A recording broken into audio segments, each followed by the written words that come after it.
Cordial saludo.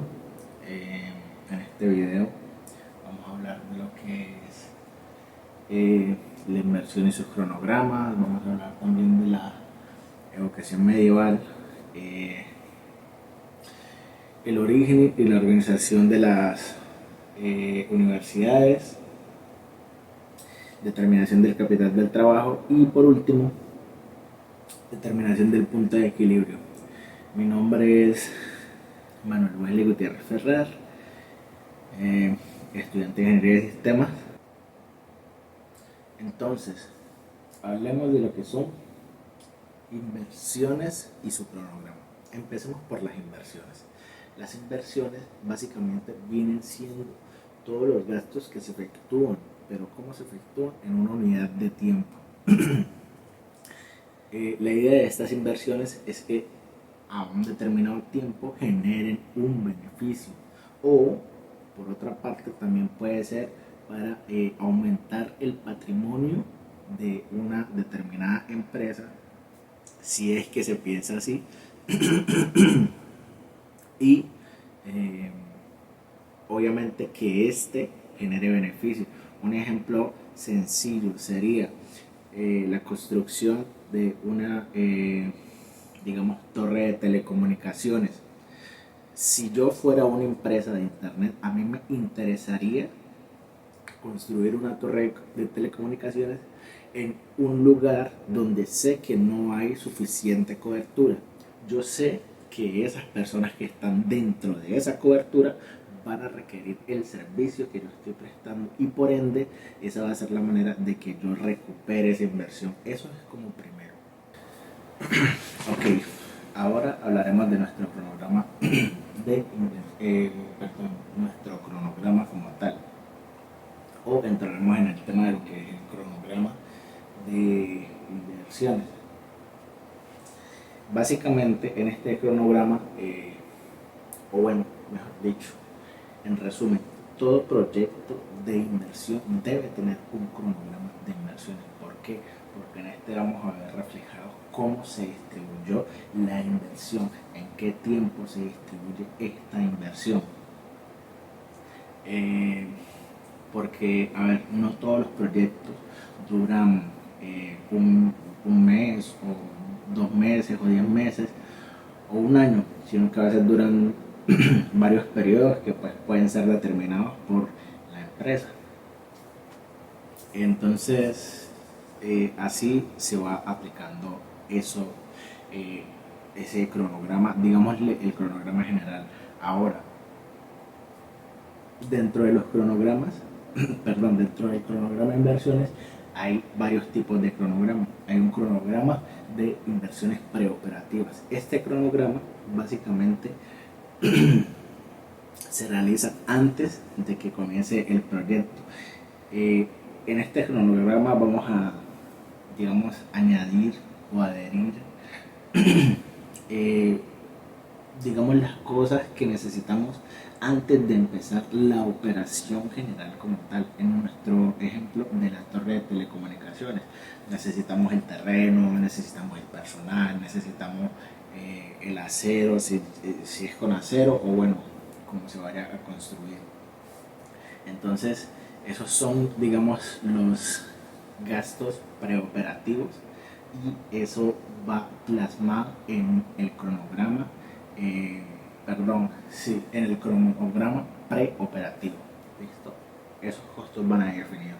Ahora tenemos un cronograma, ese es un tipo de cronograma. Ahora hay otro tipo de cronograma que es el cronograma operativo. En este cronograma nosotros básicamente vamos a colocar desde donde comienza la operación hasta cuando finaliza. Supongamos que nuestra torre se demora un año en construirse. Entonces, nuestro cronograma parte de ahí. Supongamos que parte desde enero hasta diciembre. Y en ese lapso de tiempo debemos haber desarrollado el cronograma de esas inversiones. Y por último tenemos un cronograma de inversiones consolidado, donde nosotros vamos a unificar el cronograma de preoperaciones y el cronograma de operaciones. Ahí vamos a definir los costos de preoperaciones, los costos de operaciones, y vamos a distribuirlos en los periodos, un periodo de 25%, de 50%, etcétera. Y voy a tratar de poner una imagen por aquí, y la idea es que sea lo más detallado posible. Y por ahora eso sería lo de cronogramas, perdón, lo de inversiones y su cronograma. Bueno, y ahora hablaremos de la educación medieval. Bueno, básicamente la educación medieval estuvo muy influenciada por lo que es la iglesia.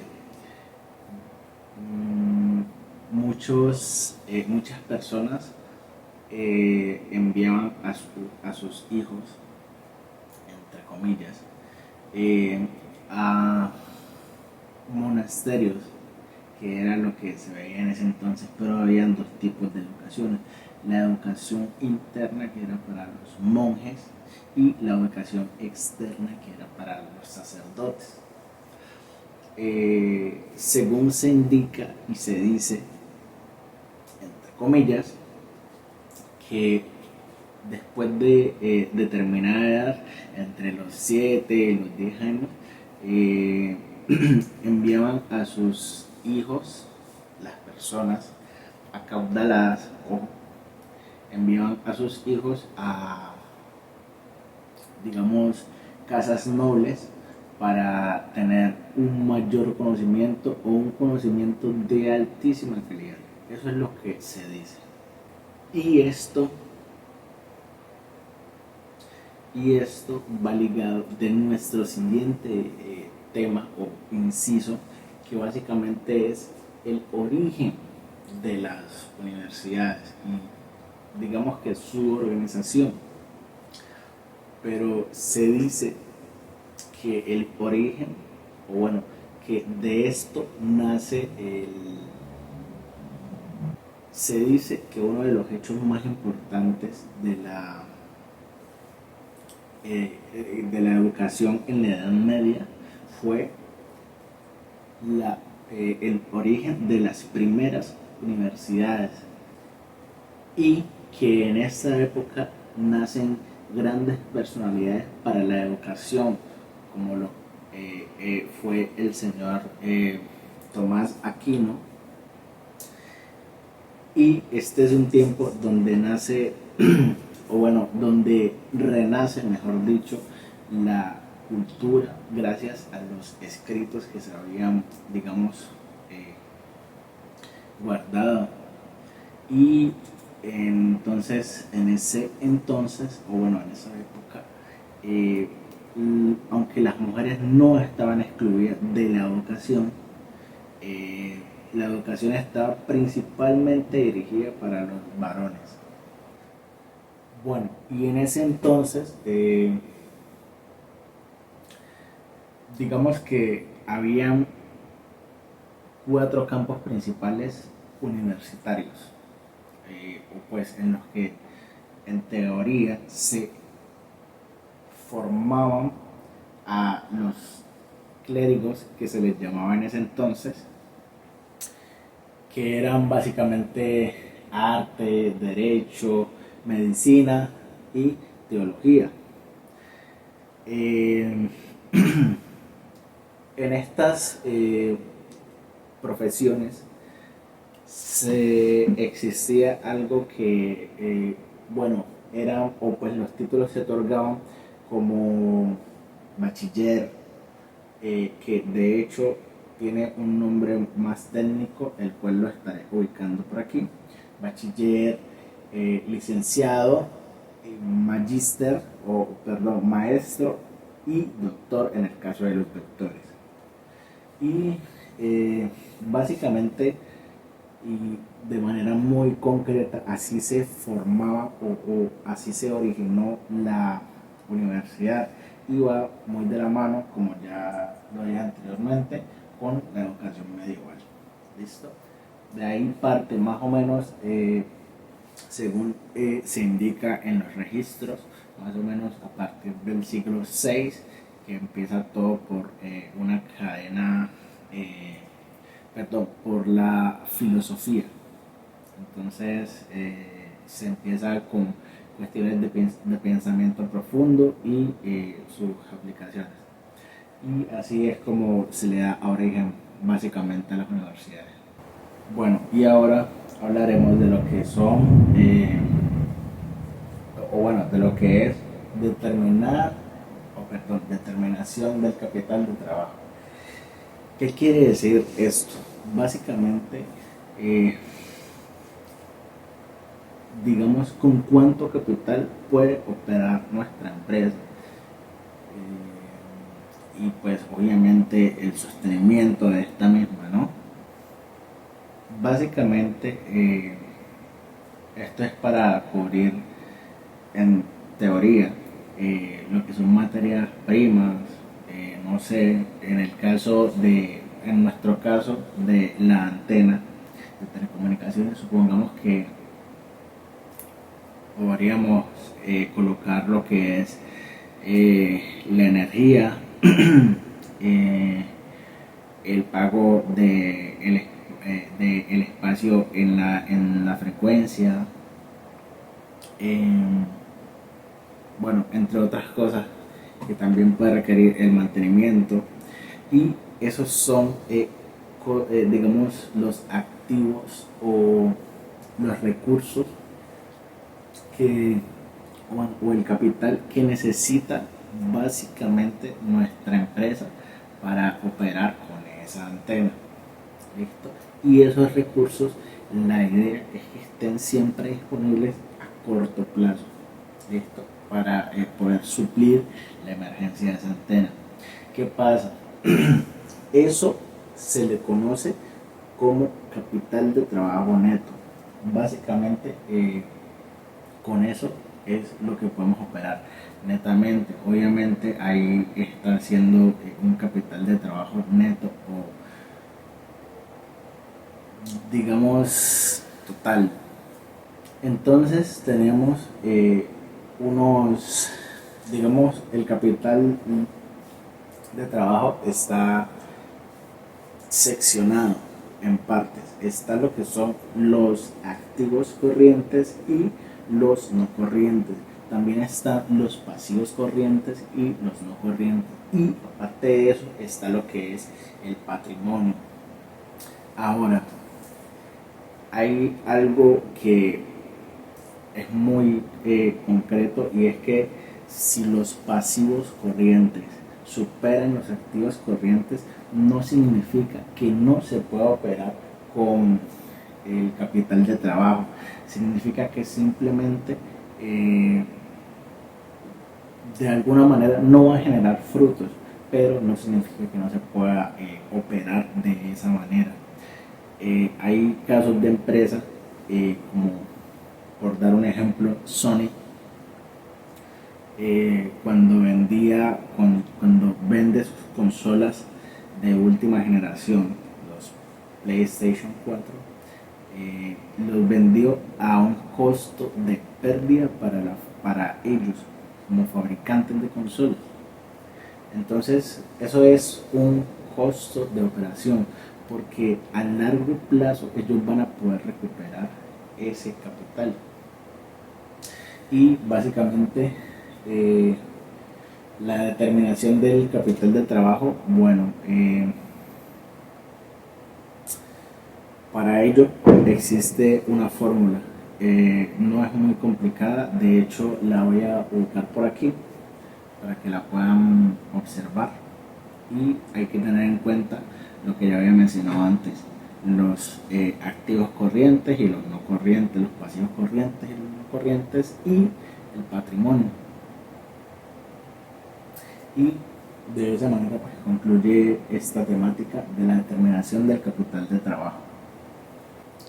Bueno, y ahora veremos cómo determinamos el punto de equilibrio. Este es un tema muy interesante. El punto de equilibrio básicamente nos indica cuando ya hemos tenido un estado de no pérdida, pero de tampoco ganancia, es decir, un punto cero, que los costos o lo que nos cuesta mantener algo no supera lo que ganamos con eso que tenemos. Es decir, si yo tengo, como el ejemplo que estamos hablando, una antena y esa antena me cuesta mantenerla 1.000.000 de pesos al mes y lo que yo gano con esa antena es 1.000.000 de pesos al mes, lo que me queda a mí es cero. Ese es el punto de equilibrio de ese, digamos, de ese proyecto. Ahora, ¿cómo calculamos esto? Nosotros en todo tipo de inversiones o negocio tenemos algo que son los costos fijos y los costos variables. Digamos que los costos fijos son los que nos cuesta siempre lo mismo. Es decir, digamos que a mí la antena, mantenerla encendida, me cuesta 500.000 pesos todos los meses. Y digamos que la energía, digamos que el mantenimiento de esa antena también me cuesta otros 500.000 pesos al mes. Y digamos que la limpieza de esa antena me cuesta otros 500.000 pesos al mes. Esos son costos fijos para mí, lo que siempre me va a costar mantener esa antena encendida. Ahora, hay unos costos variables. Supongamos que, yo qué sé, la energía, esta me llega en 300.000 y el otro me llega en 200.000 o algo por el estilo. Esos son costos variables. Que no sé, que la antena consumió 2 litros de agua y entonces eso vale, yo qué sé, 5.000 pesos. Entonces ese es otro tipo de costo variable. Son cosas que, digamos, no son constantes, tal cual como lo indica su nombre, costos variables. Ahora, ¿cómo determinamos que llegamos al punto de equilibrio? Como lo expliqué en un comienzo, cuando nosotros no tenemos beneficios, pero tampoco tenemos una pérdida, ya llegamos a un punto cero, a un punto de equilibrio. Y básicamente así concluiría el tema. Y no me queda mucho más que dar las gracias por todo este tiempo y espero que hayan disfrutado la temática. Los invito a que consulten cada uno de estos temas que son súper interesantes y eso es todo por este video.